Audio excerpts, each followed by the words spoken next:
Okay, good afternoon, everybody. My name is Paul, and what I want to look at today is personalising customer service with a remote team. So I've been with Perfect Image now for about 10 years, and primarily in that time, I've looked after SharePoint and Dynamics 365 products. Within that time, there's been a lot of change in the technologies and the platforms that we use, and in particular around Dynamics 365. So what I want to do today is spend a bit of time and give you an overview of some of the old features that have been in Dynamics for a while now, but also look at some of the new features that we have in customer service.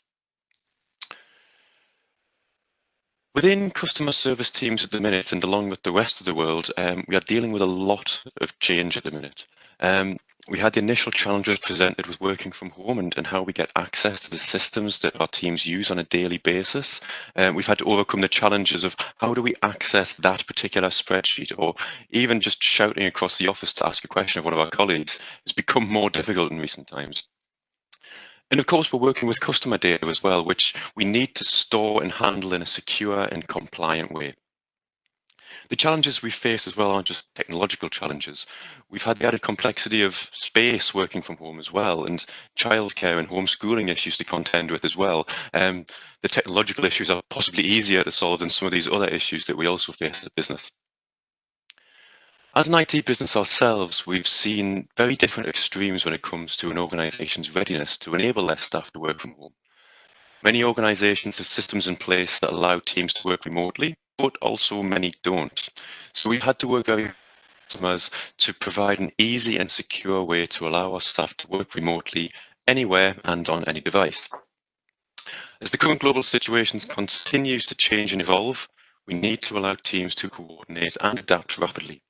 And as we've seen firsthand, solutions such as Microsoft Teams and Windows Virtual Desktop have become invaluable over the last few months to enable a remote workforce. These solutions will continue to play a massive role in our lives as we start to look towards the future and focus on returning to work. On top of all the upheaval and challenges that your business has faced with remote working, your customers' needs and expectations will have changed too. Your customers will be relying on you more and more in these times and going forwards to provide your services.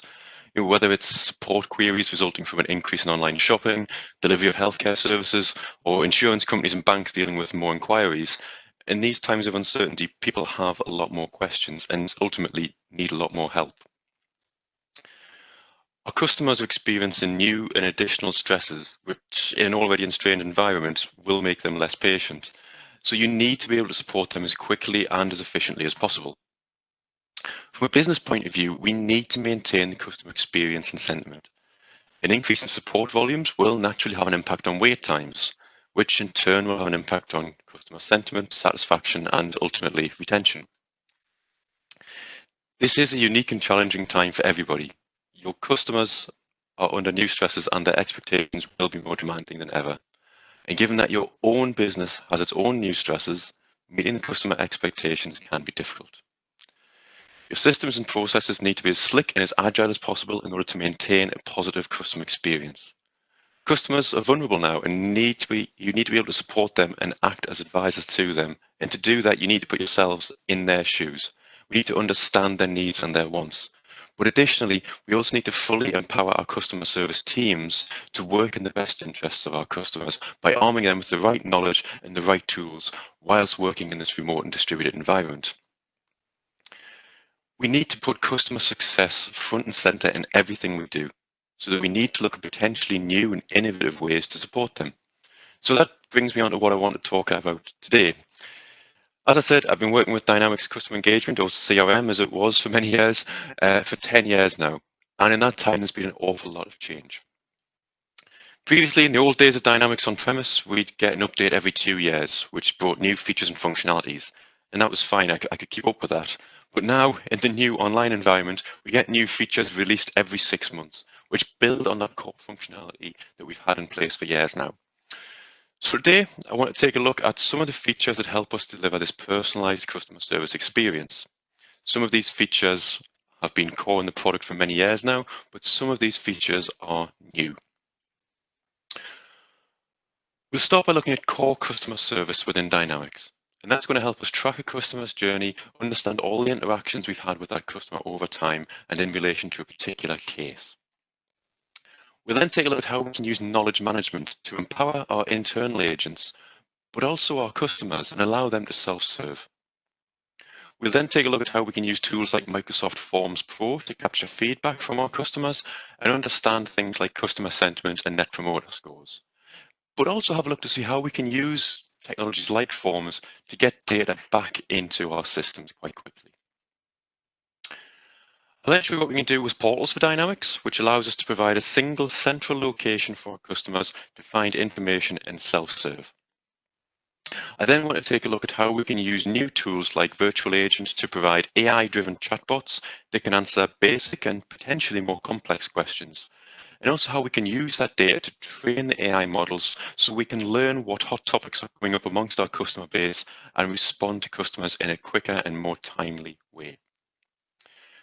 Sometimes, though, the chatbot can only go so far, and we need to escalate the conversation to a human agent.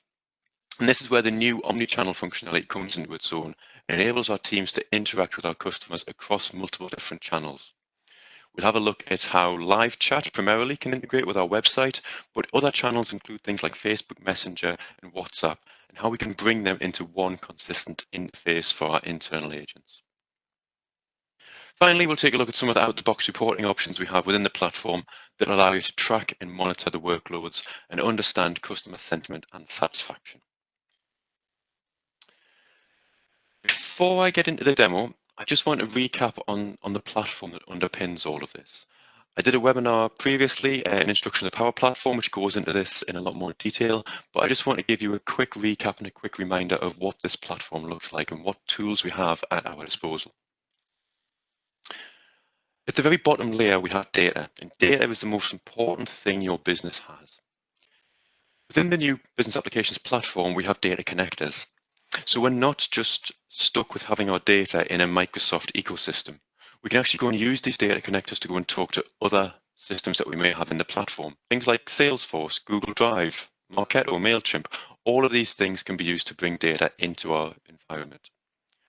If we are storing our data in the Microsoft ecosystem, then we look to use Common Data Service. Common Data Service is the data platform that sits at the heart of your business applications. We all have spreadsheets and documents lying around the organization that have items of data in there. What we need to do is provide a consistent model and meaning across all of that data and store it in a consistent place. And that's what Common Data Service gives us.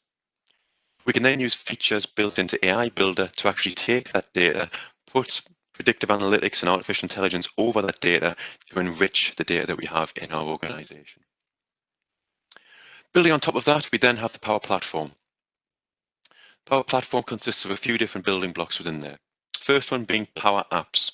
So what we're going to look at today is actually Dynamics 365 Customer Service. That is a model-driven Power App. It's a first-party application within the Dynamics 365 platform. We can also build Canvas Power Apps. Think of Canvas Power Apps as a PowerPoint meets Excel way of building applications. As I say, the webinar goes into a lot more detail around what you can do with these things. Power Automate is our workflow engine that sits across this platform. It brings together different business processes that might span multiple different systems. You're no longer locked into having a business process within your CRM system or within your ERP system or within SharePoint. These business processes span multiple systems, and with Power Automate, we can bridge that gap between those different systems.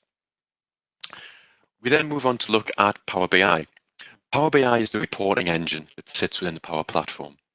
It's all very well having this data hidden away in tables and up in the cloud, but we need to be able to visualize and gain insight into this data.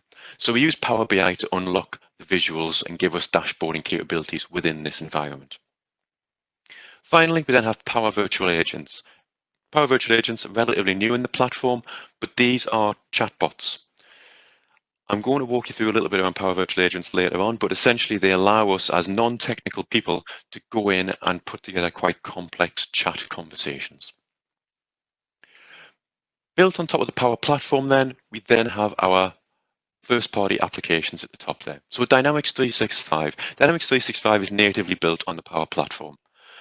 As I said, we're going to look at customer service, which is one of the first-party applications that we have, but we also have things like sales, marketing, field service, project service automation on top of this platform. We then move on to Office 365. If we're in SharePoint, we're working with lists and libraries, and we want to customize out the way that the forms look around those lists and libraries, we use the Power Platform to do that. And we use Power Automate to put our workflows into the Office 365 and SharePoint environments. We can then build mobile apps and web apps out on top of this platform as well. We're going to look at Dynamics Portals a little bit later on. That is a web app that is built on top of this Power Platform. Underpinning all of this, though, is Microsoft Azure. This provides the highly available platform that we can build out and scale our applications on. And what each layer of this platform does is abstract away the complexities of working with the Azure services directly. So now, as a relatively non-technical user, I can interact with the Power Platform and build out highly scalable mobile and web apps across my business in a way that I've never been able to do before. So that's the Power Platform. As I said, there is another webinar on our YouTube page if you want to go and have a look at that, which is an introduction to the Power Platform, and it'll give you a lot more detail around that. So let's jump into the demo now, and I'm going to go through this at quite a pace. We have got quite a lot to get through, so I'm going to give you a very high-level overview of Dynamics 365 for customer service. So what we have in Dynamics 365 is a very consistent layout. As we move through the product, you'll see that these screens are very consistent as we're going through and opening up different screens. Customer service hinges around our customers and the cases that we have open with those customers. Customers can be one of two things. They can be accounts or they can be contacts. If we're working in a business-to-business environment, we'll probably deal with accounts. These are the businesses that we interact with on a daily basis. If we're in a business-to-consumer environment, we probably won't use accounts and we'll probably just work with contacts. In this particular demo today, we're looking purely at contacts. So let me go and dive into our contacts. At the minute there, you can see I only have one contact. This is a particular view in the system. So I'm currently looking at my active contacts here. If I change this view to be all contacts, you'll see I've got a few hundred different contacts in there. As a customer service representative, I might have my own customer base. So I don't care about all these other contacts. I'm looking just at my allocation of contacts. So there's my active contacts and there's Andrew. So if I open up his record, what I'm seeing now is what I like to think of as a dashboard into Andrew's details. From this screen, I should be able to see everything I need to understand what interactions we've had with Andrew and understand a bit more about him as a person and how he's worked with our service teams. If we do have things like sales and marketing in the mix here as well, from this screen, I'd also be able to understand insights from those applications as well. The important thing in the middle here is the timeline. The timeline is basically your story about everything that's happened, every interaction that our business has had with Andrew. As we move through the system, we'll start to narrow that timeline down. We'll start to put that timeline in the context of the thing that we're talking about. So if we're in the context of a case, we'll only see activities related to that particular case. We can also see recent cases here as well. So again, at a glance, I can see very quickly what issues Andrew has been talking to us with. And you can see he's had quite a lot of audio issues with his Surface Pro. That might be a spoiler for what his next issue is going to be as we move through this demo. So if I move into cases, again, I've got different views I can have on these cases. Think of these things as queues in the system if you want. I could go and have a look at all cases in the system. We've got lots of different cases there, but actually I'm only bothered about cases that have been assigned to me. What I'm going to do is I'm just going to create a new case manually and walk you through the process. Cases can come into the system from many different channels, and we'll have a look at those channels a little bit later on. But things like phone calls, emails, a customer care portal, all of these things can talk back to Dynamics and allow us to create a case directly in the system for our customer. So the first thing I need to do here is give the case a title. So Andrew is currently having audio issues with Surface. And I want to associate this with the customer. So in the customer field, I start typing Andrew. And the system's going away in real time, starting to query the list of available contacts or accounts that I could associate this particular case with. We can see there, if we had multiple Andrews in the system, for example, I can see some other information here to make sure I'm selecting the right Andrew as I do that. And as soon as I select Andrew, we get a quick view into Andrew's contact record there. Before I go too much further, I'm just going to save that record. And saving that record creates it in Dynamics and allows me to interact with it in some new and different ways I couldn't do if I hadn't saved it. What I'm going to do is just walk you through some of the different features we have on this screen, just talk you through some of the different things we can do here. So if we start at the top, you'll notice we've got a Save and Route button here. Save and Route's quite an interesting thing because what we can do is we can define routing rules within the application. So maybe if this case comes in from a particular channel, maybe if it's in relation to a particular topic, we can define rules that actually take that case and route it to a particular queue for one of our other agents to pick up that maybe has better skills in that particular area. We've also got child cases here as well. So if this issue is maybe part of a wider problem that's ongoing, we might want to hang child cases off the back of this parent case. So we've got functionality in the system to do that as well. Moving down a little bit, we then have a thing called the business process flow. What we want to do is we want to empower our agents and we want to help guide them through a particular process, a particular way of working with our cases.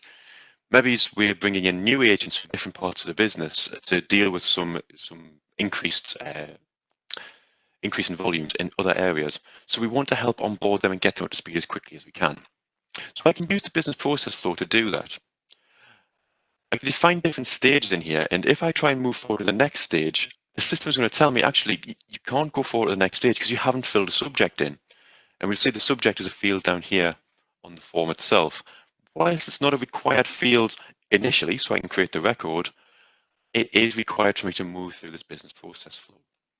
So I can now go into there, I can choose a category, maybe if I choose audio there, we save that. And now if I try and move through to the next stage, the system will let me progress through. I can also start to put different origins on here. So depending on where the case is coming from, I can select the origin, so I can start to pull that out of the reporting. And I can also select a product that this may be in relation to. So if I start typing Surface in there, it's looking up through our centralized product catalog for the organization to pull out the specific product that this is in relation to. I can also specify an entitlement. So what we can see over on the right-hand side of the screen here, Andrew actually has a support contract with us, and he's only entitled to so many support cases a year. So we can see based on his particular entitlement, we've only got 8 support cases remaining on this. When I go through this case and I save this case, it'll actually decrement that remaining allocation for us. If I look at the top of the screen here, we've got our SLA. So when I've created this case, actually there's an SLA timer in the background that's running, and we can configure these SLAs to be anything you want. But what I've said is when a case is created, we'll endeavor to get a first response to the customer within an hour of that case being created. So we can see that timer is counting down quite quickly there. We can also start the workflow and take other actions. If maybe the timer is about to expire, maybe we've only got half an hour left, we could actually put workflows in there to take that case and escalate it off to another team. One of the interesting things that we can also do here is we can start to introduce knowledge management into the system. And we'll touch on this a little bit more as we go throughout the demo, but from this screen here, if I click into my Knowledgebase, as a support agent, I'm now starting to get contextual support and knowledge articles surfaced to me directly within the case. The case is looking at the title and looking at other information on this particular record and then starting to search our knowledge base to try and find knowledge base articles that might be relevant to this particular case. And as you can see, it's actually sorted by relevance to this case. If I just go and open this another window there, here's my knowledge base article.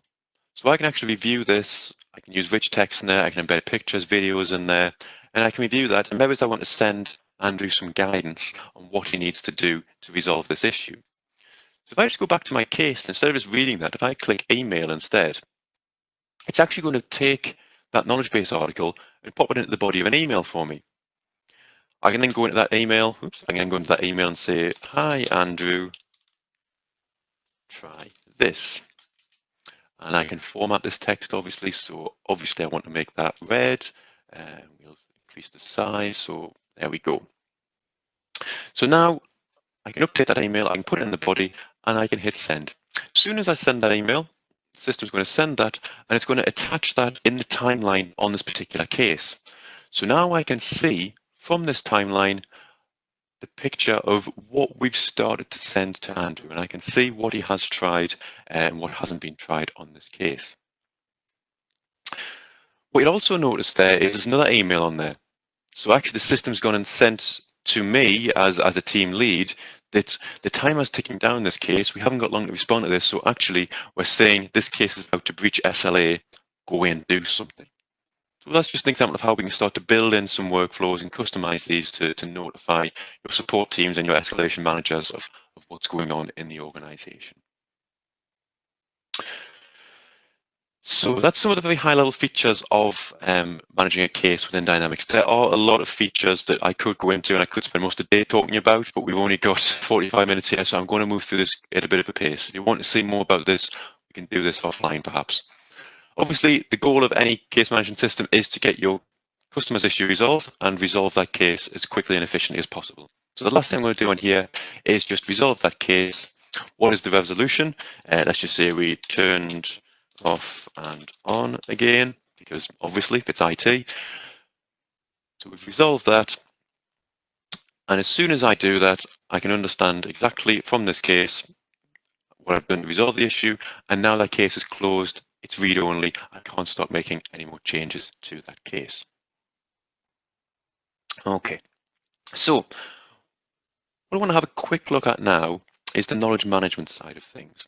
So how we can start to empower our agents, but also empower our customers as well. If I just click into knowledge articles, you can see again, just as we had earlier, here's my active articles, but I can have many hundreds of articles created in the system. If I just open up one of these articles, this is how we author when we start to put together these articles.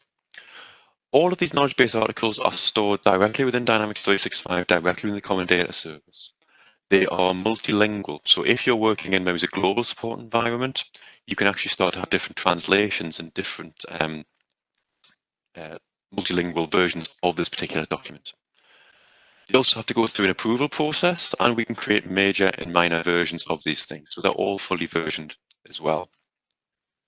As you expect in here, this is all rich text. As we saw earlier, I had a picture in there. I can put videos in there.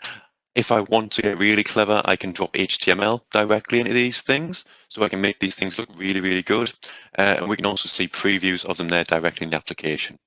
I can switch to a mobile view, and these things are responsive, so we can see them as well. We can also start to get analytics back on how these articles are being used, what's working, what's not being used so well. As our customer service agents are using these articles and interacting, we'll start to understand views. As we start to send them to customers, we'll start to understand what has been linked to a case, and we can start to understand which articles are working well, which aren't working so well. If I go into knowledge search, I have one central place where I can start to interrogate and search all of this information. So if I search audio issues there, it's gone away and it's pulled back my different knowledge base articles that I can skip through. You notice I've got this article here marked as internal. So we can specify that these articles are internal or external. We might have some very highly branded and very fancy knowledge base articles that we want to share with our external customers. We might also have some internal ones which maybe potentially highlight some product issues that we don't want to make so visible to our customers. So we can mark them as internal so they won't go out to our customers accidentally. Okay, so that's the knowledge base side of things. It's very comprehensive. It's baked natively into the product. And we'll see a little bit more of that as we walk around some of the other features of customer service and Dynamics. I just want to change now to look at a thing called Forms Pro. So usually once we've sent a case out to a customer and we've resolved that case, we want to get some feedback on how well we handled that case from our customer. So what we can do here is we can use Forms Pro to send an email after a case closure to invite our customer to fill in a survey on that. And we can embed these questions directly into the email as well, so we're not having to get our customers to come to this page. You can see we can put substitutions in here. So we've got first name, so we can personalize this thing, and we can theme it as well. I've just picked one of the out-of-the-box themes, but you can theme that to your organization as well. What we have here are responses. So as our customers are filling in these forms, we can start to gauge the analytics behind the sentiment, our net promoter scores, and our CSAT scores as well. If I drill into this, we can see we've got a lot of out-the-box reporting here built into the product. So we can start to identify key phrases and how our customers are interacting with our services. The eagle eye among you may notice that these look very like Power BI widgets and reports. They are in the back end. We're using the Power BI service to interact with this. We also start to get insights from these things as well. So if I'm trying to understand Net Promoter or CSAT, I can come into here and I can start to see what's working, what's not working, maybe which agents are getting better sentiment than other agents. All of this data is stored back in the Common Data Service platform. So it's all in that Dynamics environment, and it's all completely queryable and completely accessible by yourselves. Another way we might want to use forms, though, is to get information into our system. So a customer I was talking to recently wanted to get product registrations into their system.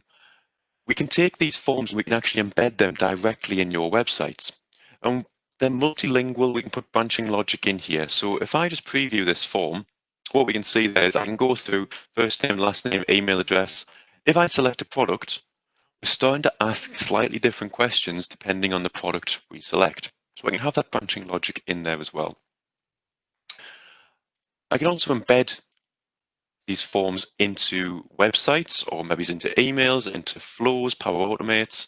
So if I click on embed, I can generate the code, and that's the code I drop into my website in order to embed that form natively into my website. When a customer fills that in, we get that data landing directly in Common Data Service, and we can start to run workflows off the back of that to create cases or do something with that data.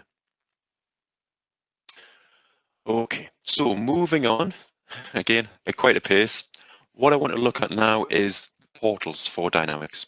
So think of portals as a customer-facing entry point into your Dynamics 365 environment. This is a fully responsive, fully customizable, fully brandable web portal that you can build off the back of Dynamics. There's no hidden database behind it. The database is Dynamics. When you update data in your CRM system, it's reflected in the portal and vice versa. First thing I want to show you is our knowledge base. So remember that knowledge base article that we saw earlier? We had one internal and one external. The only one I can see on my portal is our external knowledge base article. And as I move through the portal into that, you can see it's exactly the same article. So your customer service teams and the people in charge there have complete control over the knowledge base that might be available to your customers. As a customer, I can log in. So you'll say I'm logged into the portal as Andrew in this case. So if I click on my support here, I can go in and I can actually start to see as Andrew all of the different support cases I might have open at the minute. I'm just going to create a new support case here. So I'm going to click on open new support case. And I'm going to start typing a title for this. So again, no surprise, I'm having audio issues with Surface. Now, as I start to type that, the system's actually going away and it's querying our knowledge base for us. And if I just click on that, what you'll see there is it's taking me to that knowledge base article. So this is a feature called case deflection. What we're trying to do here is enable your customers to go away and find the answer themselves. If they can find the answer themselves, that's one less support call for you to have to get one of your agents to deal with. As it happens, that hasn't helped. Oh dear. So Andrew's going to go through and actually create this call. So this is a problem. Same fields as we saw earlier in Dynamics. So audio, and we're going to say help audio doesn't work. I can attach some files here if I want to. I want to maybe attach a screenshot or some pictures here, but I can click submit give it a couple of seconds, and that's going to go away and create a new case for us. I'm just going to steal that case reference number. So as Andrew then, I could come into here and I could see the status of my case. I can click into that. And what I might want to do as Andrew is I might want to add a comment onto this. I might want to add other commentary around this and interact with my support agents. So I'm just going to put a comment on there. Can I have an update, please? And again, I can put a file in there if I want. I hit submit, and the system's going to associate that comment with that case. Okay. If I just drop back into Dynamics for a second, so as a customer service agent now, if I go into active cases and I just search for that case ID that I nabbed earlier, we'll find there's Andrew's case with my terrible spelling for case title.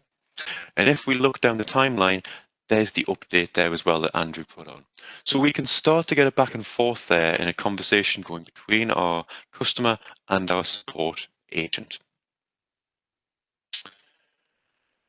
Okay, so what about then if we want to talk in real time to Andrew? What about if Andrew wants to get some live chat help on a particular topic? You'll notice down the bottom corner of the screen now we have the little Let's Chat widget. This is actually a live chat pane, and this is talking back to one of our virtual agent bots. Now, we've all seen these very recently on various websites popping up around the place. A lot of customers like to give this a name, but this is a way we can start to interact with a bot and answer simple questions. So, what can I help you with today? Well, I'm having audio issues. I still can't spell issues. Let's see what the bot comes back with. So the bot's ignored my terrible spelling and it's come back and said, okay, no problem, I can help with that. What type of laptop is it? So actually in this case, it's a Surface Pro. So I can either click Surface Pro or I could type Surface Pro in the message box there. So let's just click that. So again, the bot's going away and it's surfacing me again that same Knowledgebase article. So it's gone away, it's understood what my issue is, and it's pointing me back at my centralized knowledge base. So has that resolved your issue? Yes, that's resolved my issue. Great. Happy days. So the bot has now helped me resolve my issue there without having to speak to a human agent. It's now asking me, would I mind rating my experience today? Yes, that's not a problem. So great, please rate your experience from 1 to 5. So this has been a brilliant experience. I'm going to put 5 in there, hit enter, and there we go. We've got our feedback. Is there anything else we can help with? No, not today. And we've ended the call. I just want to show you a little bit about how we put that chatbot together. So if I just dip into Power Virtual Agent admin screen here, it's very easy to put these things together. So we have different topics that we work with, and actually here's the topic that we've just been going through there, Surface Audio issues. So if I click into that topic, what we're going to have here is some trigger phrases. And we see we've got no audio from laptop. I don't have any audio coming from my laptop. That's only 2 trigger phrases, and neither of them are what I typed into the chat window. Mainly 1, because I had spelling mistakes, but 2, they're not what I typed at all. I used different words. But we've used the artificial intelligence there to go in and understand what my intent is. And it's landed on this particular topic based on the intent that I typed. If I have a look on the authoring canvas, this is how we start to put these chatbots together. It's a workflow. So if you've got subject matter experts, they no longer need to have a degree in artificial intelligence and computer programming to work with this bot framework. They can actually use sticks and boxes now to start and put these conversation threads together. So we can see here the flow that I came down. What type of laptop is it? I chose Surface Pro. Here's my different conditions. Surface Pro threw me down this branch with that particular Knowledgebase article. And then it said, has that resolved your issue? Yes or no? I chose yes, and I went into the end conversation topic. That's where my survey came from. If I chose no, which is what I'll do in a second, actually, that's going to go away and call a Power Automate. That Power Automate is going to create a case for me in Dynamics 365. And what it's going to do there is escalate me to a human agent for them to look a bit closer at my ticket and work with me to get a resolution on that. Within here as well, we have analytics getting surfaced back. So we can start to understand how people are interacting with our chatbot. It's worth mentioning just while that's loading, this chatbot is built on the Microsoft Bot framework. If anyone saw Andrew's webinar the other day on the Click chatbot, that's also based on the Azure chatbot framework.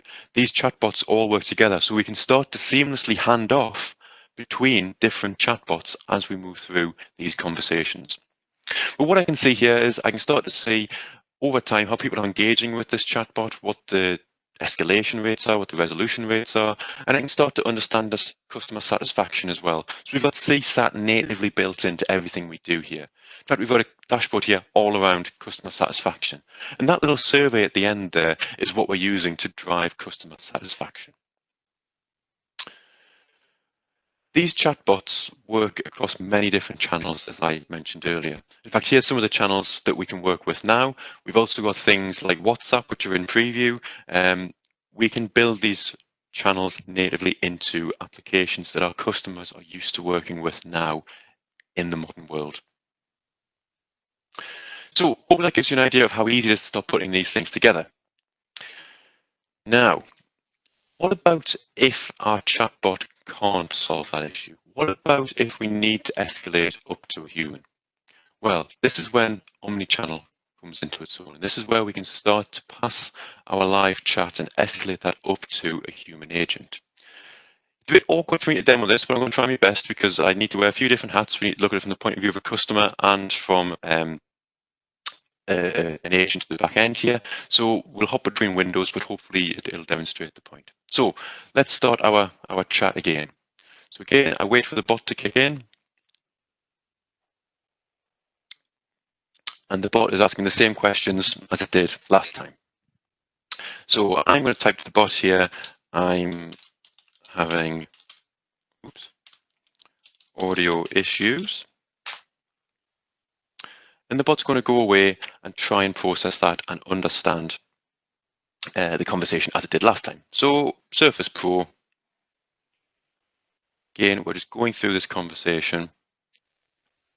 Has that Knowledgebase article helped? No, it hasn't. So we're going to go down the no path this time. So remember what we just saw there, the no path is going to actually go away and create us a case in our dynamic system, and it's going to escalate this chat to a human agent. So if I just move this window over a bit, I'm going to copy and paste that case ID. And we'll see over on the agent dashboard here, I've now got a notification popping up. And that notification is saying there's a new visitor coming in, escalated from bot. Do I want to accept or reject that? This is a notification within the browser window. This can be a desktop notification as well. So what I'm going to do here is just click on accept. As soon as I do that, let's just make the screen a little bit wider so we can see a bit more on there. And I'm just going to collapse this tab down again just to get a bit more screen space here. So as soon as we do that, we can see the entire history of the conversation in there. And we can also see things in red here. So things in blue are public messages. So this is the conversation that we're having with our customer. Things in red are internal messages. We can start to bring in our colleagues. So we could consult a colleague on this particular incident. So we can chat back and forth with our colleagues in this chat window and hide all that from our customer. So what we're going to want to start and do here is get a bit more information about Andrew. So I could start to use quick chat here, and I can say Q. As I do that, we'll see we've got some quick replies popping up here. Now, this is all designed to work via a keyboard, so I can actually start to interact with this very quickly. So as I say, welcome to our live chat service, my name is, there you go, it's putting that in for me. If I hit enter, it's going to actually put that back in the chat window, and you can see behind me there, it's put that message back to our customer. The whole thing is designed to work very quickly with a keyboard. So I can go back and forwards. I can start to understand who my customer is. So in this case, it's Andrew. Maybe the agent has to go and ask that. Alternatively, we could get the customer to do a pre-chat survey. So we could start to glean some of this information from the customer. If this chatbot is embedded in a website that requires authentication, we already know who that customer is. So we don't have to start linking these things up manually. We'll just get landed directly into that customer's record. If I punch in that case ID from before there and search for that, there we go, no audio from Surface Pro. So I've now got complete insight into my customer. The visitor details what they're actually interacting with, who they are, and the case that's open. If I click on that case, it's going to open up a new tab and it's going to land me directly into my case screen that we've already seen. So from one interface, I'm interacting with my customer. I could go off, I could review the details of their case if they had comments in there. I could start to understand any activities we already have on there, and I could start to communicate back with my customer.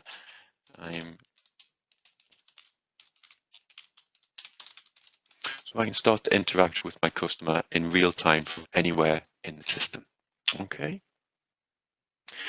Some of the features that we do have in here as well. So we've already seen the quick replies. We can also start to consult. So if some of my other colleagues were online, I'm the only one online at the minute, so it's very difficult to show this.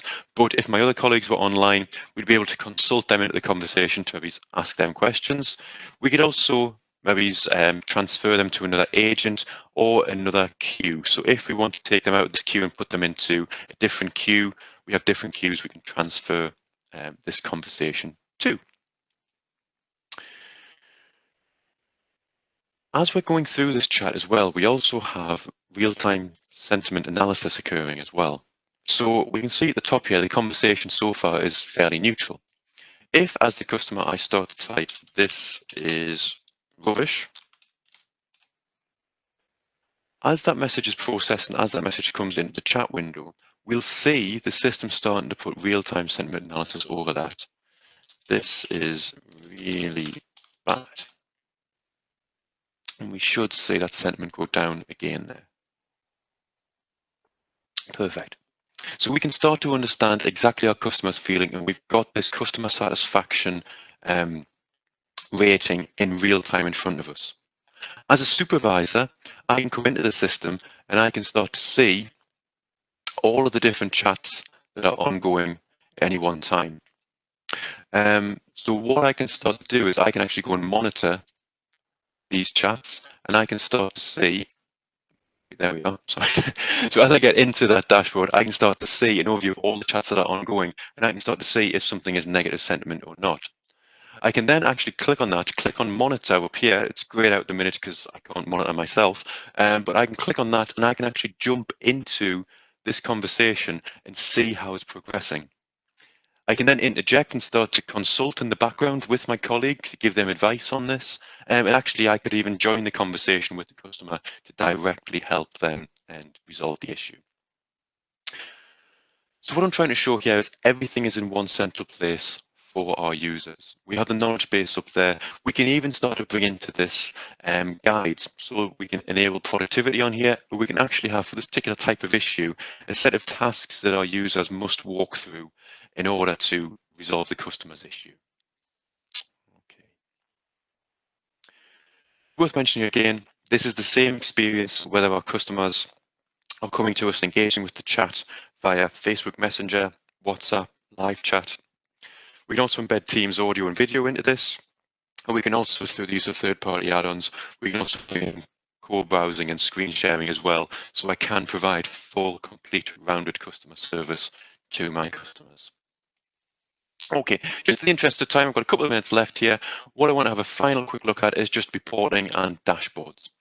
So very quickly, here are some of the dashboards as they come out of the box in Dynamics. Again, these are backed off by Power BI, but we're pulling sentiment, we're pulling cases, we're starting to gain insight into the tickets that we have within our environment.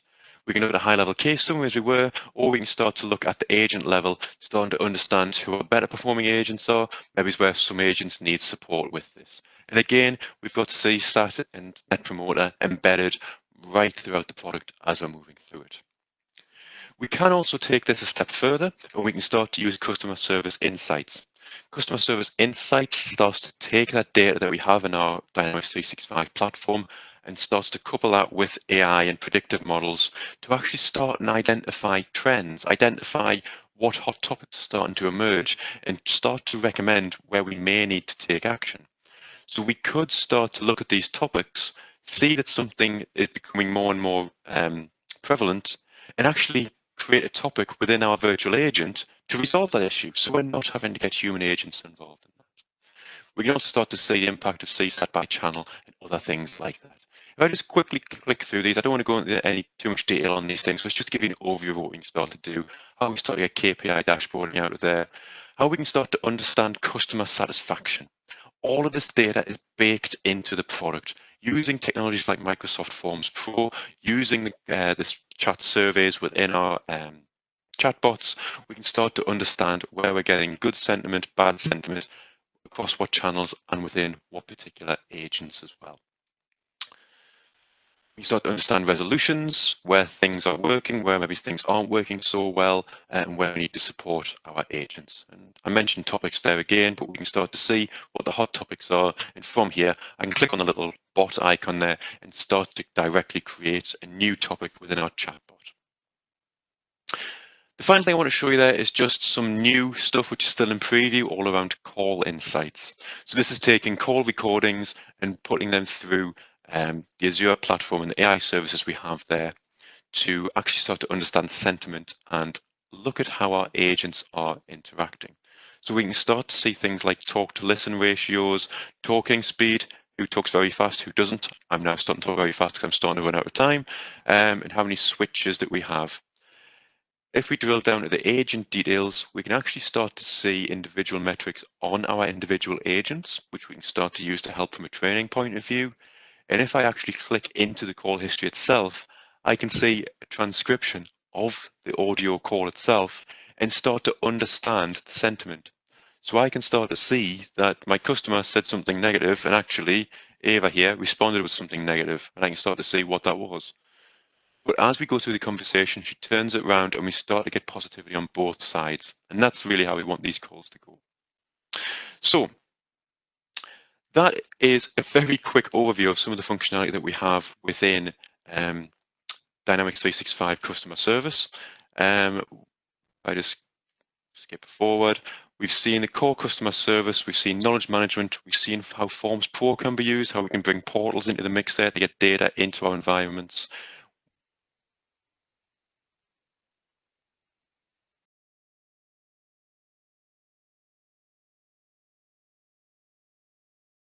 Thanks for watching. This has been a very quick whistle-stop tour. If you would like to know more about these things, please get in touch for a free consultation. We can have a chat with you and walk you through some of these areas a bit slower than what I have today and go into more depth around some of them. Speak to your account manager or get in touch through the contact us forms on the website.